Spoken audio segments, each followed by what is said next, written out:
And we're back live inside Studio 10. It's Monday. That means it's time for On Your Health, where we discuss important medical and health topics with the doctors of Florida Medical Clinic. It's the Bay Area's first clinic to merge both primary care physicians and specialists all under one roof. Today we are discussing the recent report regarding the reliability of PSA testing and the diagnosis of prostate cancer with Dr. Mark Yockey. Welcome, Dr. Yockey. Thanks for having me. Yeah. Hey, and real quickly, just give us an overview of exactly what a urologist does, and perhaps do you have a specialty of some kind other than urology? Is there a specialty within your field? There are several specialties. Urology is basically a surgical subspecialty that deals with the urinary organs, so your kidneys, ureters, bladders, and then also the sexual organs of both men and women.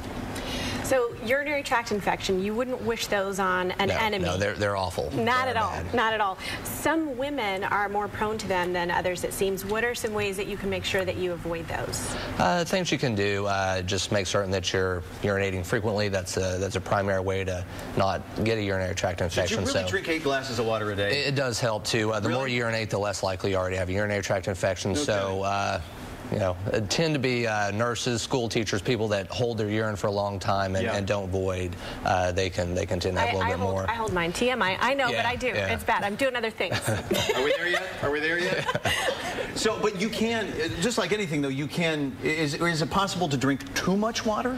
Not really. I mean, really? There's one specific disease, and it's usually in someone in a different circumstance, but really your kidneys regulate how much water you need and you don't need. So your brain kind of shuts off and says you don't need any more water. As Roxanne mentioned, we are getting this conflicting information now about getting your PSA levels or prostate-specific antigen levels checked, much like a few months ago, they changed the rules for mammograms and breast cancer. So, we've been told for years, monitor your PSA levels. In fact, my cousin credits that with saving his life. Correct. What's the current mode of thinking now in regard to PSA, and why did it change? Well, it kind of depends on what camp you're in. The United States Preventive Task Force, they make recommendations for Medicare, and they essentially reviewed the 2 largest studies as of yet, and they found that they don't believe that it has any effect. It actually does more harm than good. Obviously, if you're in the American Cancer Society, the AUA, which is my parent organization, there's still a large reason why we think you should do PSA screening.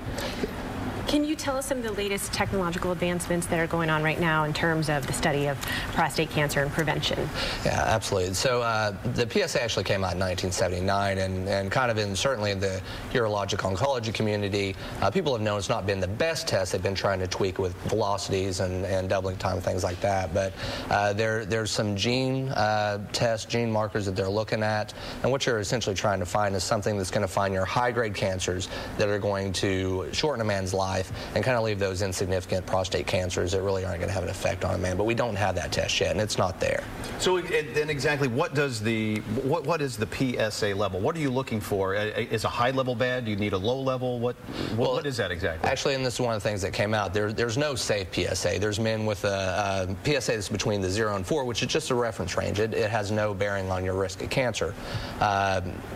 If it's low, then it doesn't necessarily mean that you don't have cancer. If it's high, it doesn't necessarily mean that you do. A PSA is a prostate-specific antigen. It's specific for the prostate. It's not necessarily specific for cancer. So as a urologist, you tend to look at the dynamics of it. Is it going up? Is it changing year to year? Is there something abnormal from one year to the next that would worry you and go to the next level? You're looking for trends from year to year. Absolutely. Not necessarily not one specific, not one absolute Okay, number. but you're still in the camp, though, that you are in favor of the PSA Absolutely. test? Okay. Absolutely. So that's still something to keep an eye on. If somebody comes in for a check with you, you will certainly look at their PSA levels. I will, certainly after a discussion. That's been the biggest controversy, is that the U.S. Preventive Task Force said nobody should do it. If a person comes in and asks, says, I'm 55 years old, I'm worried about prostate cancer, as a physician, you should actually say, no, you don't need it, we're not going to do it. Whereas I think a more kind of a more egalitarian thing is to come and say, well, there are problems, these are advantages, and then you discuss with the patient what's best for them. So for a man who's relatively healthy, just going to his primary care physician, he's not necessarily going to make a trip to the urologist, but when do you start saying, you know what, I need to go in and get those kind of tests? What kind of ages do you look at for that? Typically over 50. The primary care internal medicine doctors do far more PSA testing than we do, and that's where I get the majority of my referrals are from primary care physicians that said, this gentleman's had a PSA that's been normal. Over last year, it's gone up a whole point.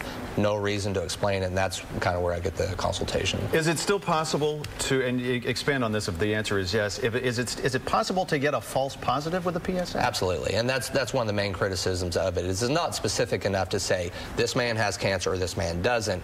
There's certainly other reasons why a PSA can become elevated, and that's certainly where you want a urologist's point of view as to go over the risk and benefits of the PSA. But yeah, absolutely, it's not 100% specific. And before we go talk about the benefits of having, as we mentioned earlier, you've got the primary care physicians, you've got the specialists there at FMC, all under one roof. That really helps streamline it for everybody. It really does. You know, we have a computerized medical system, so I can see their thoughts, they can see mine. The flow of information is all in one system, so it's very easy to help the patient along. They don't have to come with records or get stuff faxed. It's all just right there for them. It's all about communication. It Correct. helps when your doctors are all talking and know everything that's going on. Yeah. Thank you, doctor. Well, and Holly wanted me to tell you boomer sooner.